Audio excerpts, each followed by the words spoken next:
আমরা বাংলাদেশের রাষ্ট্রের কাছে অনেক কিছু চাই,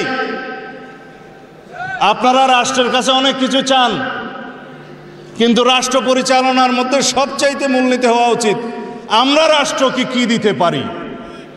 দেশের নাগরিকগণ, বাংলাদেশের সকল জনগণ রাষ্ট্রকে যদি নৈতিক সমর্থন, আইনি সমর্থন এবং রাষ্ট্রকে সুচারুরূপে পরিচালনার জন্য আমরা যদি সহযোগিতা করি, সেটা হবে আমাদের সর্বোচ্চ দেয়া।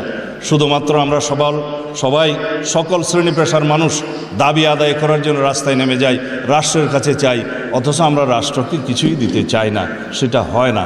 শহীদ রাষ্ট্রপতি জিয়াউর রহমানের শিক্ষা স্বনির্ভরতার মাধ্যমে তিনি খাল খনন কর্মসূচি এবং অন্যান্য কর্মসূচি গ্রহণ করেছিলেন, যাতে রাষ্ট্রের জনগণ স্বতঃস্ফূর্তভাবে বিনাশ্রমে রাষ্ট্রের জন্য কাজ করতে পারে, সেই অনুপ্রেরণায় অনুপ্রাণিত হয়।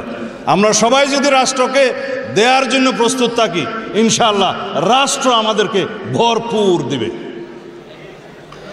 আওয়াজ নাই? আমরা রাষ্ট্রকে দিতে চাই না? আমরা সবাই রাষ্ট্রকে দিতে চাই না? রাষ্ট্র গণতান্ত্রিকভাবে চলুক সেজন্য সহযোগিতা করতে চাই না? সবাই চাই। এখন যদি কেউ আপনারা বলেন যে এই রাষ্ট্রটা ফ্যাসিবাদ মুক্ত হয়েছে, স্বৈরাচার মুক্ত হয়েছে, যাতে সারা জীবনের জন্য এই ফ্যাসিবাদী আওয়ামী গোষ্ঠী বাংলাদেশে আর কোনোদিন পদার্পণ না করতে পারে এবং বাংলাদেশে যাতে ফ্যাসিবাদী রাজনীতির কোনোদিন উৎপত্তি এবং উৎপাত না হয়, সেজন্য আমরা সবাই সহযোগিতায় থাকব, এটা আপনারা দিতে চান না? ইনশাআল্লাহ নসরুম মিনাল্লাহ ওয়া ফাতহুন করিব। অবশ্যিরিল মুমিনিন।